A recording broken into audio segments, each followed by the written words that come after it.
Que a paz do Senhor esteja com todos. Uma excelente e, claro, uma abençoada semana se inicia pra gente.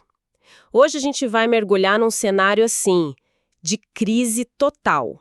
Uma cidade que está à beira do colapso, um rei absolutamente desesperado e um profeta com uma mensagem que, olha, ninguém queria ouvir. Exatamente. Nossa análise hoje é sobre o capítulo 21 do livro de Jeremias. E para nos guiar, a gente tem o próprio texto bíblico, na versão Nova Almeida atualizada, e vamos nos apoiar bastante nos insights do teólogo Charles H. Dyer.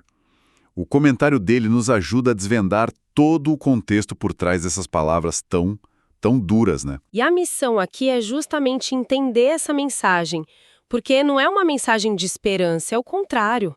É de julgamento, um julgamento que parece inevitável, entregue para o rei Zedequias, e tudo isso enquanto os exércitos da Babilônia já cercavam Jerusalém.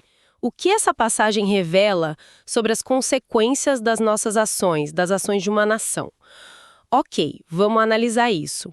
Bom, a cena se abre já no meio do caos. Jerusalém está sitiada, dá para a gente imaginar a situação, né? Os suprimentos acabando, o medo crescendo dentro das muralhas. E lá fora, o exército mais poderoso do mundo da época, liderado por Nabucodonosor. O rei Zedequias, ele está simplesmente encurralado. E é interessante a gente lembrar quem era o Zedequias, né? Ele não era um rei poderoso por si só. Ele, na verdade, foi colocado no trono pelo próprio Nabucodonosor, quase como um rei fantoche. E agora ele está liderando uma rebelião contra seu mestre. Quer dizer, a situação é desesperadora. Exato. E nesse desespero, ele faz o que muitos líderes fazem, né? Ele busca uma solução espiritual. Sim, ele envia uma delegação de altíssimo nível para falar com o profeta Jeremias. E não eram mensageiros comuns, não. Não mesmo. Ele envia Pazur e o sacerdote Sofonias. E o comentário do Dyer destaca que Sofonias era o segundo sacerdote mais importante de toda a nação. Nossa. Isso mostra o nível de pânico no palácio, sabe? Eles estavam jogando a carta mais alta que eles tinham. E o pedido deles é basicamente por um milagre. Eles falam para Jeremias: pergunte por nós ao Senhor, para que talvez ele faça uma de suas maravilhas e faça o rei se retirar. Eles não estão pedindo um conselho de guerra. Eles querem uma intervenção divina, um repeteco da história. Pois é. E o que é fascinante aqui, e que o Dyer explora muito bem, é que esse pedido não veio do nada. Eles tinham um precedente histórico muito forte na cabeça. O rei Ezequias. Exatamente. O que aconteceu com o rei Ezequias uns 120 anos antes? Naquela época, o Império Assírio, que era o terror do momento, cercou Jerusalém. E o rei Ezequias, em vez de confiar só nas suas tropas, ele buscou o profeta Isaías, ele orou e Deus interveio de uma forma espetacular. O exército assírio foi dizimado, Jerusalém foi salva. Certo, então o Zedequias está tentando usar a mesma fórmula. Rei em apuros, mais profeta, mais oração, é igual a libertação milagrosa. Ele está olhando o manual da história de Israel e pensando, é essa aqui. Vamos usar a jogada que funcionou. Perfeito. Mas a questão é, o contexto era o mesmo. Zedequias era como Ezequias. A nação estava no mesmo estado espiritual. E a resposta parece que é um grande não, né? Um grande não. Ezequias foi um rei reformador que buscou purificar a adoração. Já o Zedequias, bom, ele era um líder fraco, vacilante, que governava uma nação mergulhada em idolatria e injustiça social. E isso era algo que Jeremias vinha denunciando há décadas. Então ele queria a mesma bênção, do mesmo jeito, mas ignorando completamente as condições que levaram ao milagre anterior. Ele queria a bênção de Deus sem a obediência a Deus. Exato. Fim de papo. E a resposta que ele recebe não é só um não. É uma das respostas mais brutais, mais chocantes de todo o livro. É aqui que a história toma um rumo bem sombrio. É um choque total para o sistema de crenças deles. A resposta começa com "Assim diz o Senhor, o Deus de Israel", para deixar claro que não é a opinião de Jeremias, é um decreto divino. E aí vem a reviravolta. Uma reviravolta completa. Deus diz que não só não vai ajudar, mas que ele mesmo será o principal combatente.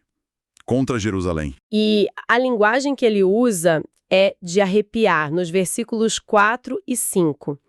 Eis que farei retroceder as armas de guerra que estão nas mãos de vocês. Eu mesmo lutarei contra vocês com braço estendido e mão poderosa. Espera aí. Braço estendido e mão poderosa. Essa não é uma frase exata usada para descrever a libertação do Egito? Precisamente. E essa é a parte mais devastadora da mensagem. Essa frase era tipo DNA, da identidade de Israel. Era o lema da salvação deles, a lembrança de que o poder de Deus agiu a favor deles. Sim. E o Charles Dyer enfatiza muito isso, que usar essa mesma imagem para descrever a destruição deles era psicologicamente aniquilador. É como se o hino nacional de um país se tornasse sua sentença de morte. Nossa, que imagem forte. A mesma mão que o salvou, agora os esmagaria. É uma inversão de 180 graus. Uma desconstrução completa da identidade nacional deles. Deus não está só dizendo, eu me retiro e deixo vocês por conta própria. Não. Ele está dizendo, eu estou mudando de lado. O exército babilônico agora é o meu instrumento e eu estarei na linha de frente lutando contra vocês. A defesa se torna autodestruição. Exatamente. E a profecia continua, detalhando as consequências. Não seria uma batalha limpa. Seria um cerco brutal, com aquela tríade clássica do juízo bíblico. Peste, espada e fome. Terrível. E para quem sobrevivesse a isso e fosse capturado, o versículo 7 é explícito. Nabucodonosor os matará a fio de espada. Não os poupará, não se compadecerá, nem terá misericórdia. Não há espaço para negociação. É uma sentença final. E a história confirma, que isso não era uma hipérbole. Em 586 a.C., tudo aconteceu como previsto. A cidade caiu, o templo foi destruído. E o próprio Zedequias teve um fim terrível. Foi capturado, forçado a ver os próprios filhos serem executados na sua frente e depois teve seus olhos vazados antes de ser levado como prisioneiro. A profecia se cumpriu. Nos mínimos detalhes. O que nos leva a um ponto ainda mais desconcertante na mensagem de Jeremias.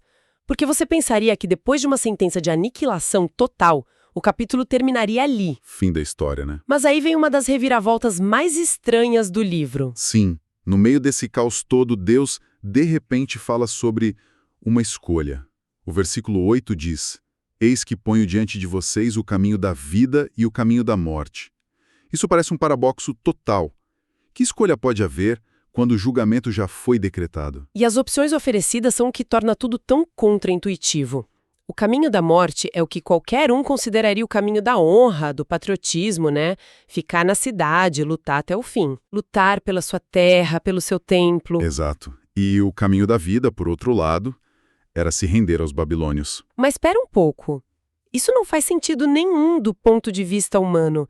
Deus acabou de dizer que os babilônios seriam impiedosos, que não poupariam ninguém. Render-se não seria suicídio? A lógica humana grita, lute ou morra, com certeza. Por que a rendição seria o caminho da vida? E isso nos força a pensar sobre soberania divina versus a nossa lógica humana. Do ponto de vista militar e político, render-se era traição. Mas do ponto de vista de Deus, a decisão já estava tomada. A cidade ia cair. Não tinha mais o que fazer? Não tinha. Como Dyer aponta no comentário dele, a única esperança de sobrevivência física era se alinhar com o decreto de Deus, por mais humilhante que isso parecesse. Então, a rendição não era uma manobra tática, era um ato de submissão à vontade declarada de Deus. Exatamente. Tenta se colocar na perspectiva de um soldado na muralha de Jerusalém. Seus oficiais estão gritando para lutar. Seu rei conta com a sua lealdade. Certo. E aí você ouve o boato se espalhando, a mensagem do profeta Jeremias. Quem ficar na cidade morrerá. Quem sair e se render, viverá. É uma crise de lealdade que a gente nem consegue imaginar. Você obedece ao seu comandante ou ao profeta de Deus? Pois é. Naquele momento específico, resistir à Babilônia era, na verdade, resistir ao próprio Deus. O que nos leva à pergunta fundamental. Como as coisas chegaram a esse ponto? Porque uma nação não vira inimiga de Deus da noite para o dia. Isso deve ter sido um longo processo. Um longo processo de decadência. E é aí que a profecia de Jeremias vira o holofote para o centro do poder, para o palácio real, a casa de Davi. A mensagem muda o foco. Sim, muda do povo para a liderança e identifica a causa raiz do colapso. No versículo 12, a ordem é direta. Julguem com retidão e livrem o oprimido das mãos do opressor, para que o meu furor não saia como fogo. Aí está. A crise militar externa era só um sintoma. A podridão era moral, era interna. O problema central era a injustiça sistêmica. Precisamente. E o Dyer conecta essa falha diretamente à metáfora do fogo inextinguível. A aliança que Israel tinha com Deus não era só sobre rituais religiosos do templo. Não. Era fundamentalmente sobre refletir o caráter de Deus na sociedade. E o caráter de Deus é justo. A responsabilidade da liderança era proteger os mais vulneráveis. E eles falharam. Falharam catastroficamente. Em outras partes, Jeremias é explícito. Os tribunais eram corruptos, os ricos exploravam os pobres, os órfãos e as viúvas eram negligenciados. Eles falharam no dever mais básico. Não havia sinal de arrependimento. Pelo contrário, o versículo 13 mostra o orgulho deles. Sim. Eles dizem: quem descerá contra nós? Quem entrará nas nossas moradas? Eles confiavam na geografia de Jerusalém, nas muralhas, na sua fortaleza. É a tempestade perfeita, né? Corrupção moral por dentro e uma falsa sensação de segurança por fora. Eles achavam que as defesas físicas poderiam protegê-los das consequências da sua falência espiritual. E a resposta de Deus é direta. Direta. Ele diz que vai puni-los segundo o fruto das ações de vocês e que vai atear fogo em seu bosque, uma imagem de destruição total. A mensagem é clara. Nenhuma muralha é alta o suficiente para proteger um povo do juízo de Deus quando a justiça é abandonada. Então, recapitulando essa análise, que foi bem intensa, a gente começou com um rei buscando um milagre, mas recebendo, em vez disso, uma promessa de destruição. Vimos uma escolha desconcertante, onde a rendição era o único caminho para a vida e a resistência patriótica, o caminho para a morte. E no coração de tudo, a gente descobriu que a causa da catástrofe não foi a força do inimigo, mas o colapso moral da própria liderança, que trocou a justiça pela opressão e a humildade pela arrogância. Se a gente conectar isso a um quadro maior, Jeremias 21 é um estudo de caso poderoso sobre liderança e consequências. Ele nos força a confrontar o fato de que a responsabilidade dos líderes é imensa, e que a confiança excessiva nas nossas próprias defesas, sejam militares, econômicas ou o que for, enquanto se ignora a justiça, isso pode ser desastroso. É um lembrete, né? De que às vezes o caminho mais seguro é ouvir uma verdade dura que a gente preferiria ignorar. Com certeza. Do atual, que é cheio de vozes de especialistas, de previsões para todos os lados, como uma pessoa ou até mesmo uma nação pode aprender a distinguir entre um aviso genuíno que precisa ser ouvido, por mais doloroso que seja, e uma simples mensagem de pessimismo que deve ser rejeitada para que a esperança continue viva. Que Deus abençoe a todos os ouvintes